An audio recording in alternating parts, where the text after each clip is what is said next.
Hello, everybody. This is John. Welcome to the NCGA FMC Ag Weather Outlook, February 28th, 2015. Looks like a very active week.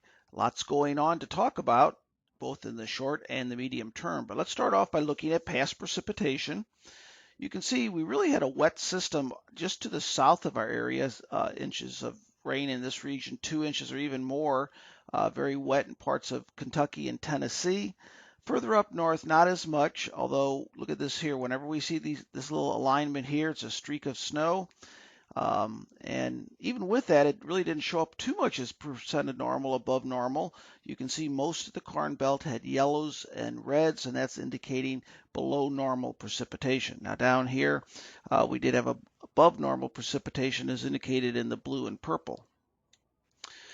Now I wanted to go back and look at a 30-day departure, and this just gives you some idea, at least from one perspective, not sort of a total perspective, just one perspective of what areas could use some additional rain and which ones are precipitation, I should say, and which ones don't.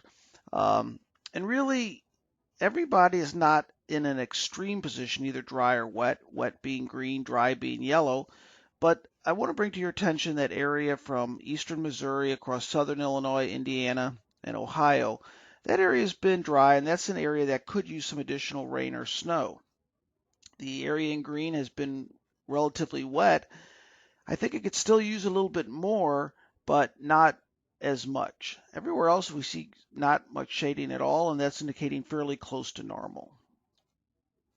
So here's where the snow fell over the last week. Pretty active band here from parts of Iowa down across Illinois, up across into the eastern Corn Belt. Pretty active, especially these little green dots here. That was reports of 8 to 12 inches in a few spots in there. So a fairly heavy snow over the eastern Corn Belt over the last 7 days. And if you want to see where the snow's on the ground, here we go.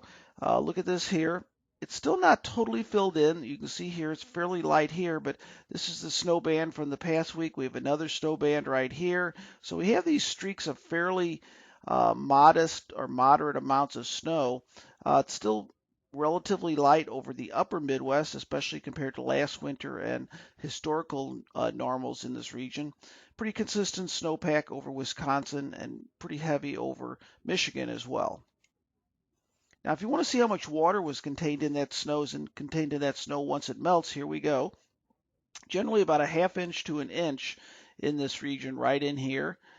These darker or medium shades of blue, a little bit heavier in here, close to an inch up in this region right in here. So ½ inch up to an inch in these regions, a little much more in there. And then we get into the purple, that's where we get to 2 to 3 inches of water equivalent. Now, temperatures last week were cold.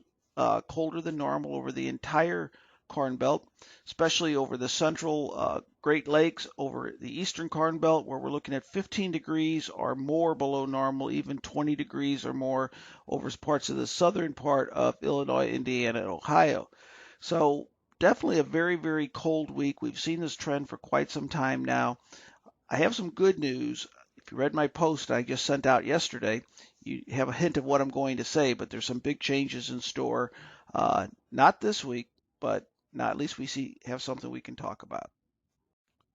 Wanted to run through the setup this week, and keep in mind this will change over the week, so it's not locked in place, but it gives you some idea of the general type of pattern. So as we go through this weekend, blue of course is snow, pink is freezing rain, green is rain. We have this first band of snow and some rain and freezing rain, but mainly snow in this region right through here. This is this weekend event. It's not really the strongest event. Then we have some high pressure pushing in, and right on its heels as we get into Tuesday, this is right in the middle of the day Tuesday, we have a much more vigorous area of low pressure. This is your classic shield. Now, in my blog, if you read it on Friday, I mentioned one of the signs of spring. Two things. We get this very vigorous, strong systems, and they're transporting moisture all the way from the Gulf of Mexico way up into Illinois and Indiana. So that's another sign of spring, very active, where we have snow up behind it. So this is Tuesday.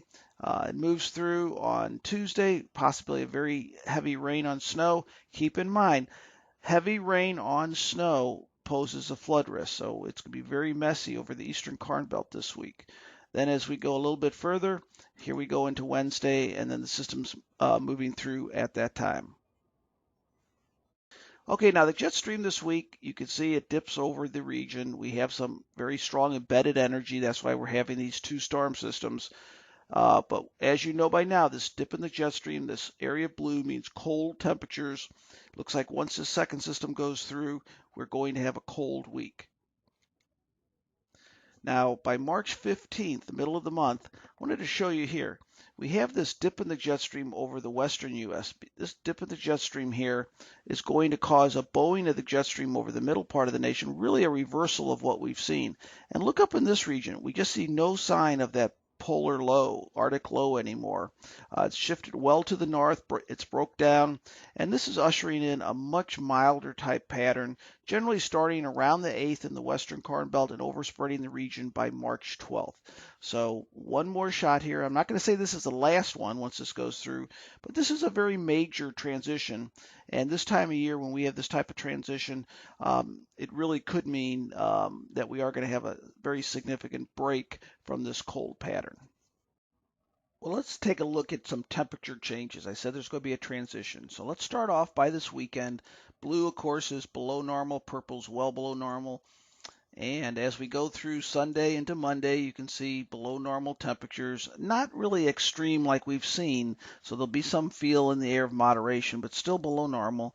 Get a real quick little break here as that next system comes through. Look at this tight gradient. When I see a tight gradient like that, that's a cold front coming through. That means very active weather right along that boundary. Another one's ushered in the second half of the week, very cold air. So the second half of the week, much colder air over the entire region. Now we start getting into the second week, March 7th and 8th. And let's take a look at this. We do have another system moving in. This looks like the last of these maybe 6 pulses of cold air that have come through. But let's look behind there. As we get through March 8th, this is where we start to see the significant warming pushing in.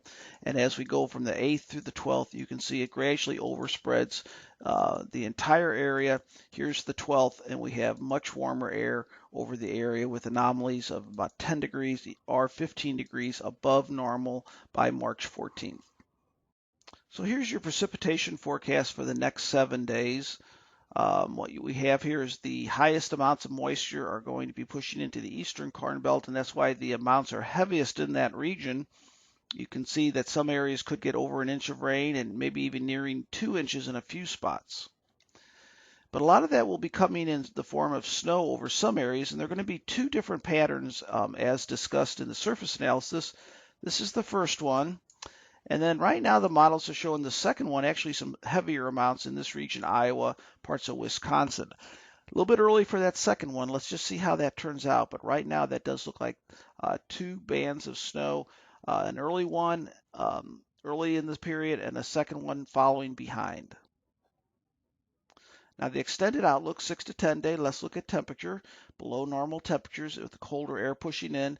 Right now it looks like once this system goes through, it looks like it's going to be fairly dry with below normal precipitation right out for the next week or so. And then finally, as we get into that 8 to 14 day period, we begin to see the transition and we see that milder air push in. So your takeaway from today's briefing, a very active week with a lot of winter precipitation recharge. It's going to be messy. It's going to be disruptive. Drive carefully in the snow, but keep in mind that this is a needed water resource replenishment episode. We need this for our soil moisture during the warm months.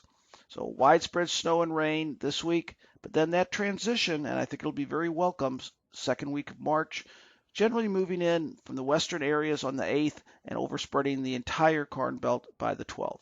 So a bit of not so good news and a bit of welcome news. Hope you enjoyed the briefing. We'll talk with you later.